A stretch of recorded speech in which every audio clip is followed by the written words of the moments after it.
পোশাক শিল্প শুধু আমেরিকার বাজারের উপর নির্ভরশীল নয়, কাজে কারো চোখ রাঙানো ভয় পায় না বাংলাদেশ। এমন মন্তব্য করেছেন বস্ত্র ও পাট মন্ত্রী জাহাঙ্গীর কবির নানক। দুপুরে সচিবালয়ে বিজিএমই এর নবনির্বাচিত কমিটির সঙ্গে মতবিনিময় সভায় কথা বলেন বস্ত্র ও পাট মন্ত্রী।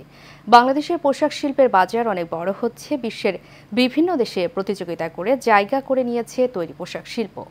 দু একটি দেশে হুমকি ধামকি দিলে কিছু যায় আসে না। সবাই উপস্থিত ছিলেন বিজিএমই এর সভাপতি এস এম মান্নান কোচি সহ অন্যান্য নেতৃবৃন্দ।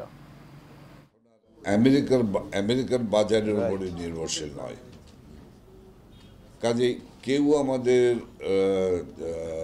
চোখ রাঙানো সেই সুযোগ আর নাই। আমাদের পোশাক শিল্পের বাজার পরিধি আমরা বিশ্বে অনেক দূর অনেক এগিয়ে গেছে। কাজে এর পিছনে কোনো হেতু চিন্তা করার কোনো কারণ নাই।